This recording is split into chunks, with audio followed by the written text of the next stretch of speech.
Parenting is both a blessing and a joy, and sometimes a little bit frustrating. My 4-year-old, for example, can sometimes be a little bit unpredictable.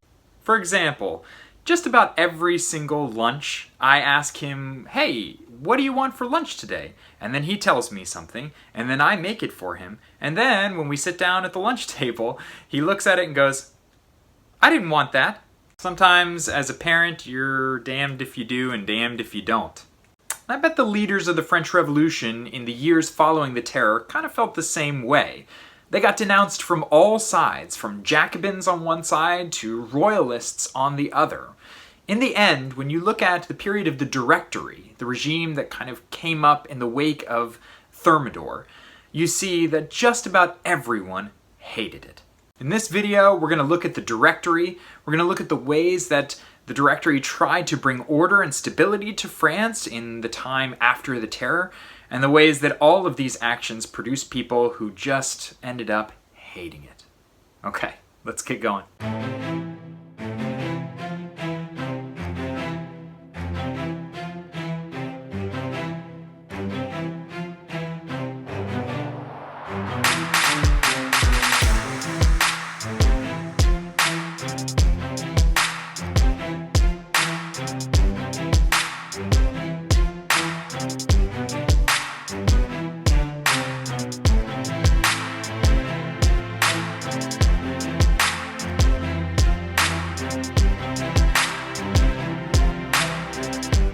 In this video, you're going to need something to take notes with and two primary sources: a police report from May 1795 and an interrogation of a suspect from the following month, June 1795. Okay, let's start by reminding ourselves where we left off. In late 1794 and early 1795, France had experienced yet another revolution of sorts, and now a new regime emerged, a regime that came to be known as the Directory.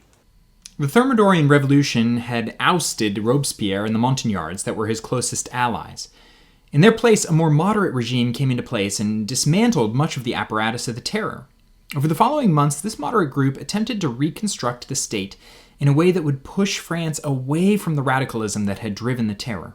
Their efforts culminated in a new constitution that was ratified in August 1795.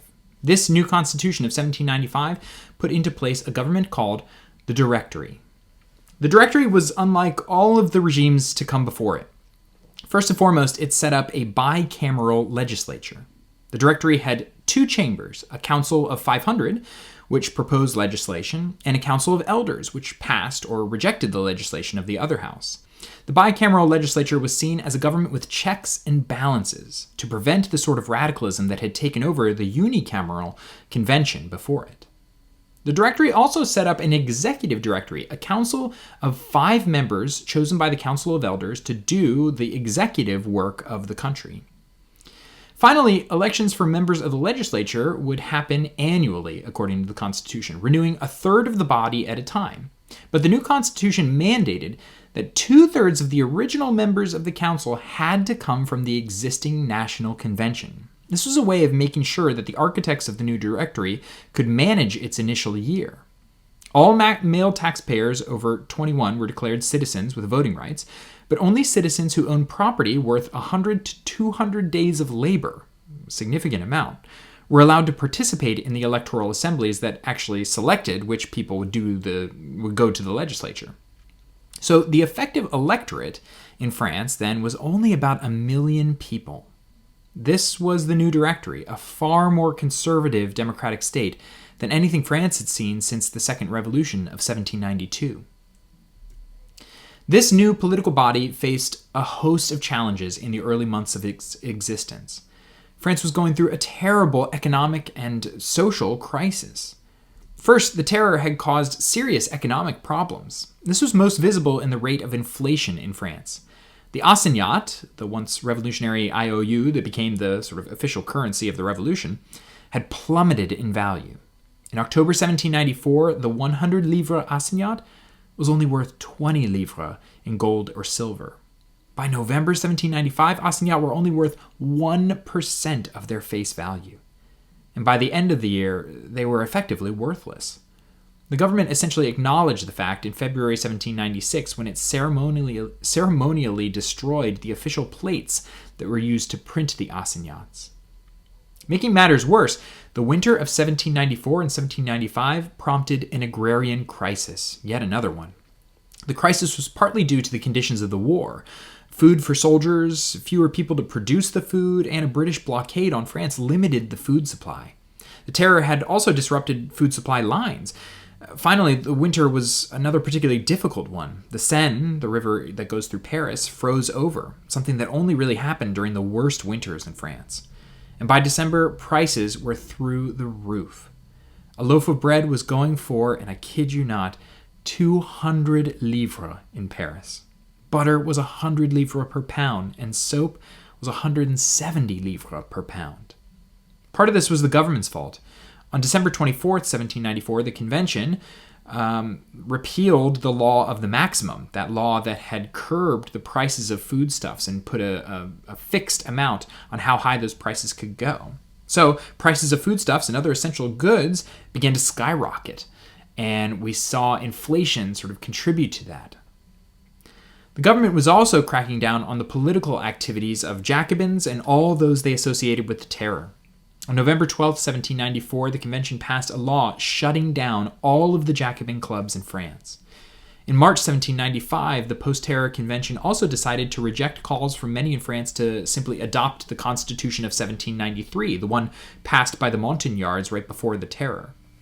In the wake of the terror, many hoped that order would be restored simply by putting that constitution into place, right? Implementing it in a way that it wasn't implemented during the terror. But instead, the members of the convention saw the Constitution of 1793 as too radical.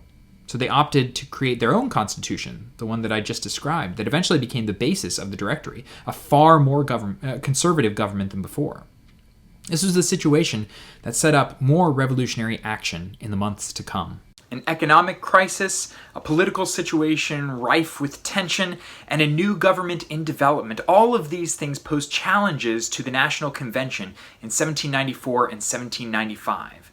But yet another challenge brought to them was the challenge from the population, from the people themselves. In this moment of turmoil, many groups in France once again opted for revolutionary action in order to ensure that their voices were heard and their agendas were made clear. We shouldn't be surprised that the sans-culottes of Paris would turn to revolutionary action in the spring of 1795. Almost 1 year removed from the terror, they were feeling the effects of this new Thermidorean state. And revolutionary action had worked brilliantly in the past. For the previous few years, protests, marches, and even violence against the National Assembly, Legislative Assembly, and Convention had led to major concessions on behalf of the Parisian populace. So, in May 1795, the sans-culottes once again looked to mass protest to push the convention in the direction that they wanted. On the evening of May 19th, sans-culottes men and women gathered in the Faubourg Saint-Antoine, that revolutionary neighborhood that used to be adjacent to the Bastille, and began organizing a march. They handed out papers that were placed in the people's hats that read, "Bread and the Constitution of '93. The idea was that they wanted the government to do something about curbing bread prices, and they wanted the government to affirm the Jacobin Constitution, the one of 1793 that ensured universal malehood suffrage without any sort of property or wealth restrictions. The next day, the crowd marched to the convention and burst in shouting their demands. The protesters eventually clashed with the National Guard and a group of gilded youth that actually came by to the convention to protect the convention's delegates. Skirmishes started, and one delegate, Jean Ferraud, was actually trampled to death by the crowd. Regular troops stationed outside the city were called in to disperse the crowd, and the reaction of many in the convention was outrage. "The aim of today's violent demonstration," declared a representative named Tallien, "was to restore Jacobins to power. We must destroy all that remains of them. We must have vengeance. We must lose no time in punishing them and putting an end to the revolution." The convention largely agreed with Tallien and thus undertook decisive actions in response. They immediately held a trial of all prisoners taken from the crowd. They passed a law that said that assault of a member of the convention was a capital offense. And they set up the tribunal again to pass judgment on all those who participated in the actions against the convention. And in perhaps the most egregious sort of reaction, they called in some 25,000 troops to to surround the Faubourg Saint-Antoine, preventing people from escaping, while the gilded youth poured in to the neighborhood and started assaulting people and destroying property. Over 3,000 people were arrested in the wake of the events. The failure of the Prairial Uprising dealt a deadly blow to the hopes and aspirations of the Parisian sans-culottes and those Jacobins that they supported. Yet, the Jacobins were not the only ones that turned to revolutionary action in this fragile moment for the post-terror republic. Royalists also saw this as an opportune moment to see if they could reassert their power in France. Encouraged by Louis, the Comte de Provence, the brother of Louis XVI, who had fled the country much earlier. From his exile in Verona, Louis declared that he wanted to return to France, take the throne, restore the three estates, give land and privileges back to the church, and have all those who voted for his brother's execution brought to trial. And so Royalists saw their moment to strike. They did so in October 1795. On the 5th, a crowd over 25,000 strong marched on the convention with intentions to disperse it and take control of the state. The convention called in soldiers, but actually they were still outnumbered. They placed the defense of the convention into the hands of Paul-François Barras and his second in command, a young Corsican named Napoleon Bonaparte. Together, the two managed to repel the attack and scatter the Royalist rebels. According to Barras, when the rebels turned and began to retreat, Bonaparte looked to his commander and simply said, "The Republic is saved." And indeed it was, because uprisings from both Jacobins and Royalists had occurred in the previous months, but the convention had persevered. Now I want to dig a little deeper into these insurrections in the spring and fall of 1795. So I want you to pause this video and go take a look at the two primary sources that I mentioned earlier. They're going to give you a nice little snapshot of what the perspectives of some of these rioters were and what they wanted.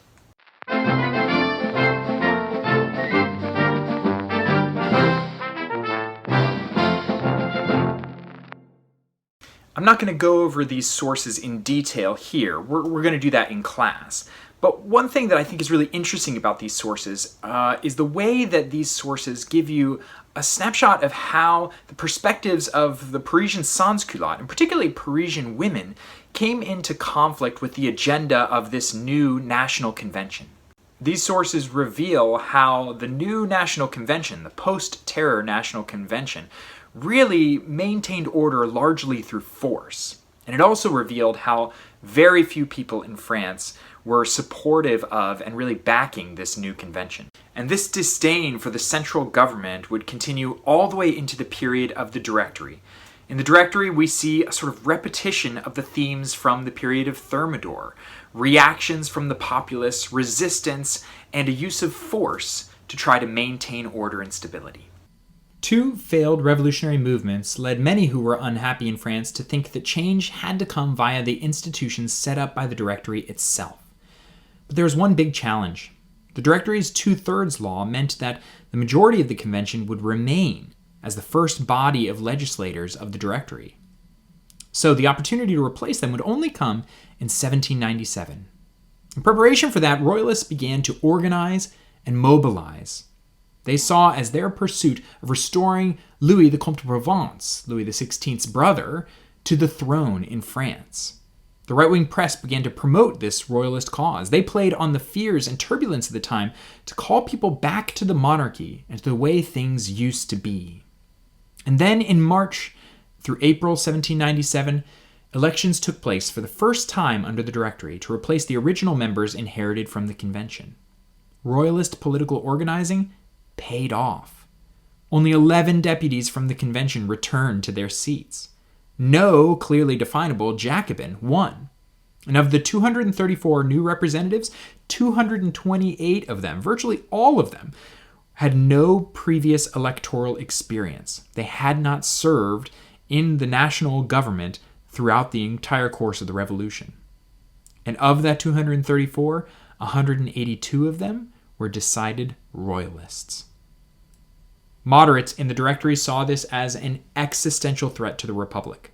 Royalists would systematically destroy the very systems that they had worked to create and preserve. So on September 3rd through the 4th, 1797, the government sent troops to seize points in Paris and the legislative chambers. They ordered the arrest of Royalist leaders and 53 Royalist deputies. They closed down up to 30 conservative newspapers and posted a proclamation that denounced royalism and accused royalists of planning a coup. And then on September 4th, they nullified the results of the election in 49 different departments, preventing the royalist deputies from coming to serve and leaving some 177 seats vacant in the legislature. The Fructidor Coup, as it was called, ushered in a period called the Second Directory, a new phase of the regime that saw the government once again suspend constitutional law and act extra-legally against those they saw as fundamentally threatening to the political order. It also convinced members of the legislature that the greatest threat to stability in France were actually the Royalists, and thus many were pushed to reconnect with Jacobin colleagues and former members of the Terror in order to ward off this Royalist threat. The legislature started passing laws that were reminiscent of the Terror itself. Thus, this period got dubbed the Directorial Terror. For example, laws once again outlawing émigrés came into place, and a new oath for priests that required them to say that they, quote, hated royalty were enacted upon pain of deportation. The Directory thus took a decided turn to the left. And it was at this moment that the Directory also began to try to fix the economic situation in France. Their first action was to give the death blow to the assignat. In April 1795, the government introduced the franc as the new official currency of France. The franc was roughly the same as the livre. It was a metallic currency, not paper like the assignat. And it was a fixed weight and measure to make for a uniform currency that would be less susceptible to inflation. This made a lot of sense, but it also made for a pretty confusing situation in 1795 and 1796, because at that point there were three currencies revolving around France: the franc, the assignat, and still many of the old regime livres. So this led to an economic situation that was sort of tenuous and led people to not really freely invest or freely participate in the economy. The second measure that the new government took was to finally deal with the mass debt that France had carried ever since the old regime. If you remember, the debt was always thought of as sacred, as sacrosanct, something that the government must always honor in order to keep a certain level of credibility. But in September 1797, the Directory became the first revolutionary government to decide that the only real solution was to default on the debt. On September 30th, the government declared that 2/3 of the debt would be repudiated. Bondholders all over France, and indeed all throughout Europe, went bankrupt. The default wiped around 160 million livres per year off of the books of the government. That was the interest payments that the government was paying. Finally, the government put into place a new taxation system. They set up a new centralized tax agency that was largely staffed, and I kid you not, by officials who had worked as tax collectors during the old regime. They also reinstituted indirect taxes on tobacco and road tolls and a tax on legal documents like the Stamp Act. All as a result, these measures made people absolutely hate the Directory, even more than they did before. For the Directory's economic measures were simply to go back to what the monarchy did in the old regime. When 1798 came around, a new round of elections were due, the first since the aborted elections of 1797 and the Fructidor Coup. The main problem with these elections was that it wasn't just 1/3 of the seats that were up for election. There was the 1/3 prescribed by the Constitution and all the vacant seats from the coup of the year prior. So that left some 437 seats up for grab in this one round of elections. Moderates in the Directory decided to take a hands-on approach to the matter. They listed official candidates approved by the current directors of France. They declared their intent to verify the results of the elections themselves. And they even sent spies into departments to monitor campaigns and even sow discord into electoral assemblies that trended towards radical politics. And yet, nevertheless, the result once again went against the directors. This time, the moderates were defeated by a renewed effort by the Jacobins. Buoyed by the Directorial Terror and the reaction against Royalists that had occurred over the past year, Jacobins re-emerged as promising candidates. 162 Jacobins and former members of the Terror were elected to the national legislature. 71 of them had been members of the convention and even voted for the execution of Louis XVI. The Directory looked to go turn back to the politics of the terror. And so this time, the directors didn't even wait to step in. They passed a law immediately that declared that if the current legislature could not verify the results of an election, those results would be nullified. And upon review, 127 deputies' elections were declared unverified and thus annulled. 86 of them, of course, were decided Jacobins. Once again, the Directory had simply broken with the Constitution and ushered in yet another coup to retain power. Anger resounded and discussions emerged about how there was simply political gridlock in the country. And the Directory that had built its image on a reaction to the terror had simply embraced the same politics that the terrorists had embraced in 1793 and 1794. So to sum up, I think we should turn to 6-year-old Professor Watkins, aka the ghost of Professor Watkins past. So Professor Watkins of past days, why was it that people hated the Directory so much? They didn't like the Directory because the Directory didn't treat them well. Can I watch Reading Rainbow now? Later, young Watkins, later. Past Watkins is right, though. Really nobody liked the Directory, in large part because the Directory took actions that angered almost every constituency in France. They nullified the results of elections that brought both Royalists to power, and then again in elections that brought Jacobins to power. They implemented economic measures that brought thousands of people to bankruptcy and threatened the well-being and the livelihoods of many, many more. They allowed gangs to terrorize citizens of Paris and Parisian sans-culottes. In brief, the Directory made almost every mistake you could think of. And this all is important because it helps to make sense of how the rise of Napoleon Bonaparte happened. It was out of the depths of despair of this moment when everyone seemed to be angry with the government and how it was functioning during the Directory, when many people in France looked to and approved of a potential savior in the form of a young and inspirational general named Napoleon Bonaparte. But for this story, you're gonna have to wait until the next video. Okay, so that's it for this one. Good job, good luck, see you in class.